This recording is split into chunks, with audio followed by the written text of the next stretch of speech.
Hey, what's up guys? So here we go. I want to go over my tent recovery circuit. This is something that I've been doing for years as somebody that's lived with back pain for a long time, living out of a tent in a sleeping bag on an inflatable mattress somewhere on the side of a mountain isn't always the best for keeping you pain-free, especially when it comes to the hips, the low back. Now add carrying weight, such as a backpack, whether it's a self-supported hunt or some other type of self-supported adventure, that just kind of adds load, abuse to those joints and the connective tissues that surround them.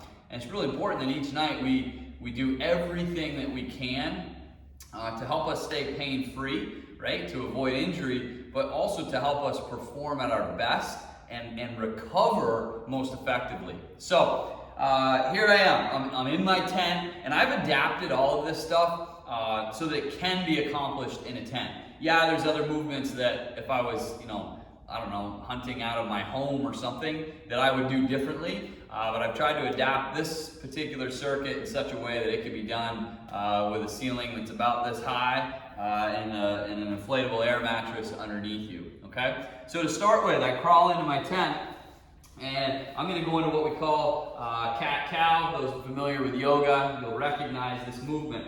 All we're doing here, guys, we're in a quadruped position, and I'm going into flexion and extension of those spinal segments. Now, it's important when you do this that you're not you're not trying to move up in your upper spine, what would be more your thoracic spine.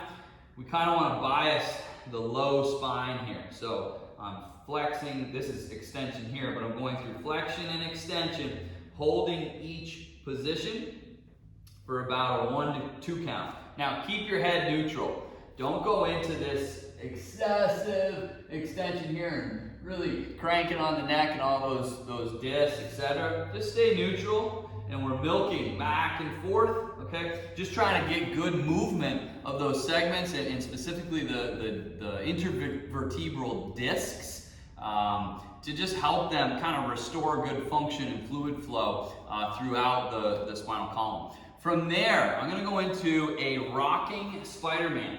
So Spiderman, one leg is up, okay? And those that have seen this before, you'll see a reach. Well, we're not gonna reach.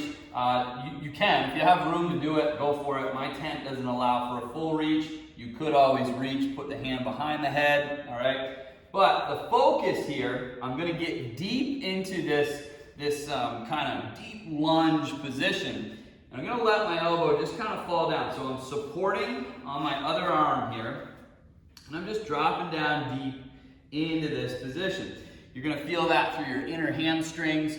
You're gonna feel it through the hips. You're also gonna feel kind of a, as I exhale into that, you're gonna feel that all the way up through your spine. Now the rocking portion, from here I'm going to rock back. I'm gonna keep slight flexion, just means a little bit of bend in my knee. And I'm gonna get into my hamstrings now, and I'm gonna rock that foot side to side. And then I'll go forward again. I might change the position of the foot, or even tip it up on its side. If you tip it up on its side like that, you're gonna feel a bit more of a stretch through the lateral hip, like outside your butt, and that can be great too. Now I should say, the cat-cow before, you wanna go about 12 repetitions.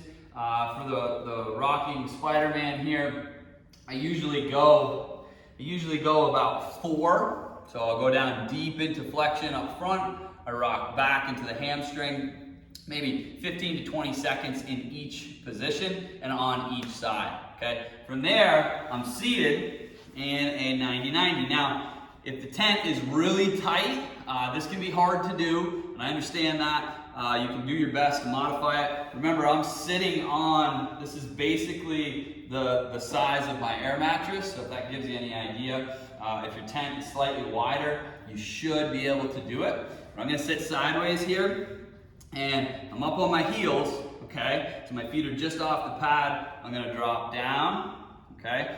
I'm using my hands for support, and then I'm gonna lean slightly to one side. Okay, so I think belly button is lined up with my thigh here. I'm gonna rock back and do the same on the other side. And I lean into it. I use this hand for support so I'm not hunched up, all right? And then I rock. So I'm in this 90-90 position. I rock to the other side. And I'll go through that. Really on this one, I'll go till I start to feel a change. Like when you start to feel that those hips kind of release and open up a little bit, you've started to make a change, and that's a positive thing. Like that's what we're after there. From there, I'm gonna go onto my back into supine hip mobility. So I'm laying down, I'm gonna bring my knee up. I'm gonna start out by pulling that knee out to the side. You feel this through like your groin. I'm gonna hold there. I might even make a few circles in different directions. And then I'll release it down, and then I'll pull it straight up. Keeping the opposite leg straight, I pull this knee to my chest. I release it, and then I pull it up, I grab with the other hand, and I come across. Now I'm not wrenching this knee across. Don't do that. It's bad, okay? Just subtle here until you start to feel length through the outside of the hip. Keep this hand on the ground, and I pull across. So there's 3 positions there. I usually go through those 2 to 3 times. Again, you're trying to feel a change, all right? From there, sorry, I'm gonna stay on my back, dynamic hamstring. Depending on how high your 10 is, you might have to adjust this a little bit. If you do have enough room, I get kind of short legs, so I can get away with this one. But I'm gonna extend, and I'm thinking pressing my hamstring, the backside of my thigh, into my hand, and when that leg is extended, I'm gonna pull that toe back, hold, and release. Extend, pull the toe back, and I might tip that foot to the inside. When I go to the inside, you're going to feel more of this down through your shin. And then release. And do about 8 to 10 of those. You'll feel that all of a sudden, now I'm able to move my hands up. I'm able to extend that knee a bit more. It's very important that we open up and restore mobility through the hamstrings, because the hamstrings are dynamic stabilizer of the low spine, especially when we're moving with, under load. So we need those babies we need to take care of them. From there, I'm gonna roll over onto my belly. This one's pretty simple. Simple in nature. It's called Sphinx Pose. So I'm gonna come up onto my elbows, my hands are flat, eyes are pretty neutral out in front. I'm gonna pull back against the floor, a little bit of traction here, and I'm just trying to woosah, and just let my belly button, let my spine kind of collapse down.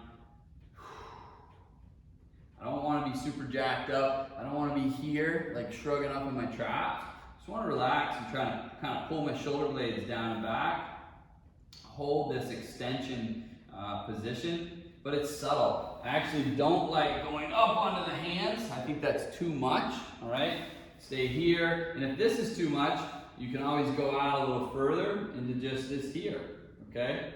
Again, we're just trying to restore a little bit of extension to the abdominals and also to the segments of the low spine. Now, from there, we're gonna kind of reverse that, and then we rock back into child's pose, okay?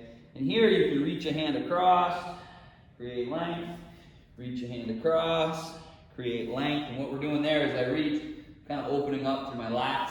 Those tend to, when you're lugging a pack all day, and kind of in this position, we get a little jacked up there. We want to be able to restore a good range of motion, through our shoulder joint, through those lats. The big muscle group has a lot to do with the function of the shoulder, okay? So from there, guys, in that particular movement, I might hang out in Sphinx for 20, 30 seconds, and then I rock back into child's pose, maybe 20, 30 seconds, and then I rock back up to Sphinx. Again, just try to relax. I might rock the hips side to side, get a little torsional movement there to the lumbar spine. All right, and then my last one that I do, and this, guys, this has been an absolute, I won't say lifesaver, but backsaver for sure. The car accident I was in when I was younger, I was hit head on, and a couple compressed discs in my lower spine, and also some dysfunction at the SI joints and just the pelvis in general, and how that, just the feng shui of hip to low spine to shoulder, etc.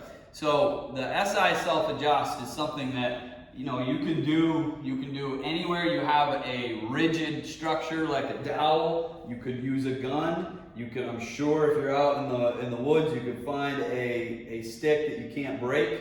And the way this works is that I'm going to lay down on my back. I'm going to put the dowel goes behind one thigh, over the other. Okay.